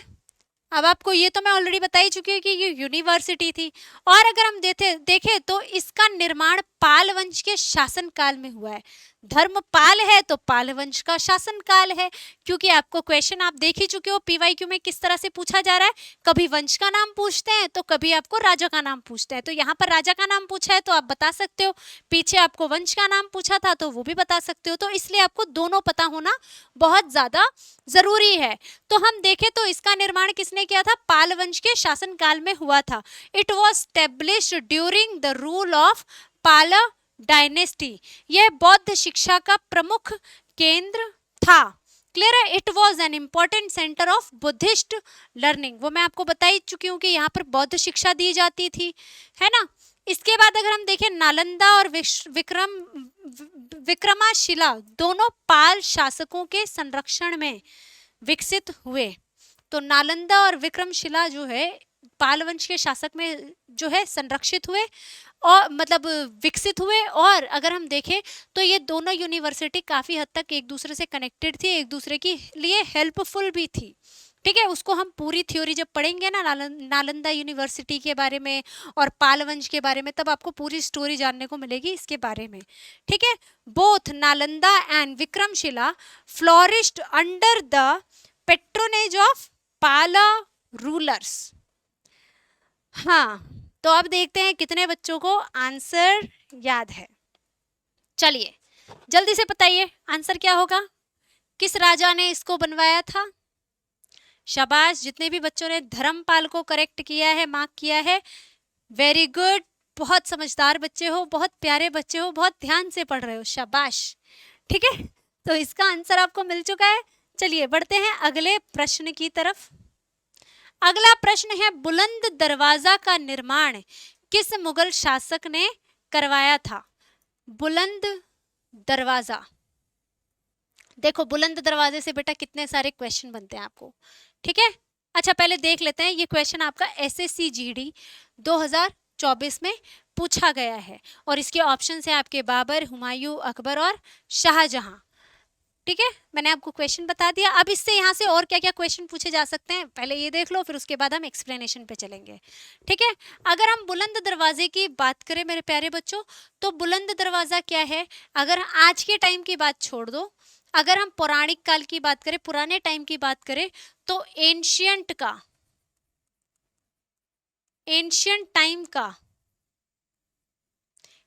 टाइम की अगर हम बात करें तो वर्ल्ड्स लार्जेस्ट डोर है ये, वर्ल्ड्स लार्जेस्ट डोर, यानी कि विश्व का सबसे बड़ा दरवाजा कहा जाता है। किसको? बुलंद दरवाजे को। क्लियर है? दरवाजा कहा जाता है बुलंद दरवाजे को। इसकी अगर हम देखें ना हाइट तो 52 मीटर है, 177 फीट। देख सकते हो अब आप, 6 फीट 5 फीट तो आपने देखे हैं, 177 फीट ऊंचा है ये, ठीक है। तो एक तरह से आसमान की बुलंदियों को छू रहा है। और इसकी मेरे को एक इंटरेस्टिंग बात क्या लगती है इस बुलंद दरवाजे की, जिस रूलर ने इसको बनवाया ना, जिस रूलर ने इसको बनवाया है, उस रूलर ने क्या किया, उस रूलर ने देखा जाए तो गुजरात को जीता था उस रूलर ने, गुजरात को उस रूलर ने जीता था, ठीक है। तो उसने इस खुशी में ये बुलंद दरवाजा बनवाया था, पर ये बुलंद दरवाजा गुजरात में नहीं है, ठीक है। गुजरात को जीता इस खुशी में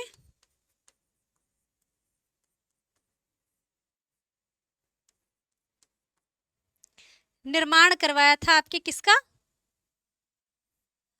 इस खुशी में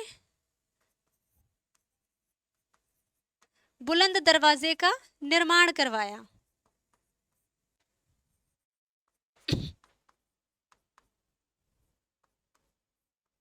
निर्माण करवाया। पर ये बुलंद दरवाजे का निर्माण गुजरात में नहीं हुआ, कहां पे करवाया निर्माण? यूपी में, उत्तर प्रदेश में, ठीक है।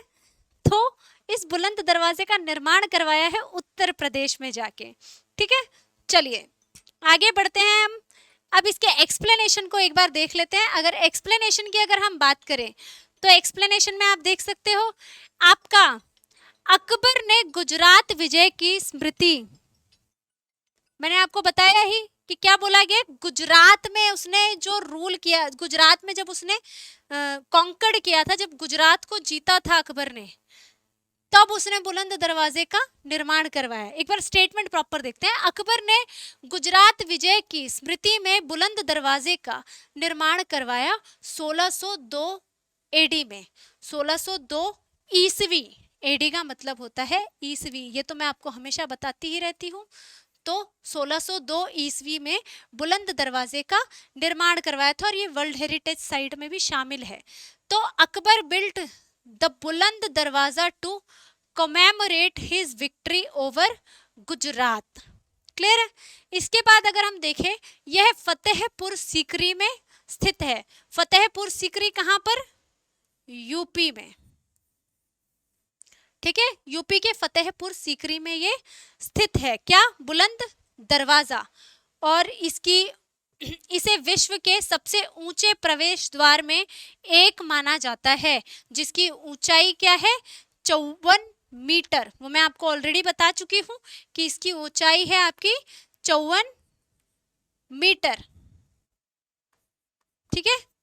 54 मीटर इसकी ऊंचाई है और 177 फीट है इसका हाइट अगर हम फीट्स में देखें तो इसकी हाइट है 177 फीट। एक बार इंग्लिश में भी स्टेटमेंट को देख लेते हैं। It is regarded as one of the tallest gateways in the world, 177 feet.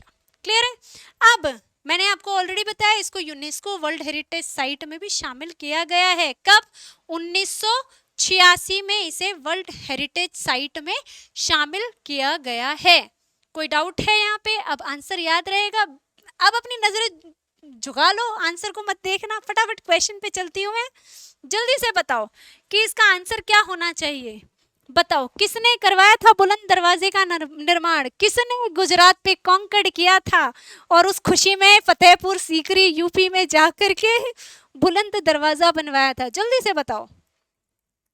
Very good. जिस भी बच्चे ने अकबर को मार्क किया है अपनी पीठ थपथपा लो, अपने आप को शाबाशी दे लो। Clap for yourself. आप बहुत अच्छा कर रहे हो। चलिए अब आपको आंसर तो पता चली गया। बढ़ते हैं अगले क्वेश्चन की तरफ। तो इसी के साथ आज की क्लास यही समाप्त होती है। अगर आपको क्लास अच्छी लगी हो तो वीडियो को लाइक करना, हमारा एसएससी एक्सपर्ट का चैनल है इसको सब्सक्राइब करना, और जो भी फ्रेंड्स तैयारी कर रहे हैं उनके साथ प्लीज इस वीडियो को शेयर जरूर करना। अगर आपको अच्छी लगी हो वीडियो क्लास तो मिलेंगे नेक्स्ट क्लास में। तब तक के लिए हंसते रहिए, मुस्कुराते रहिए, खुश रहिए। आप सभी को राधे राधे।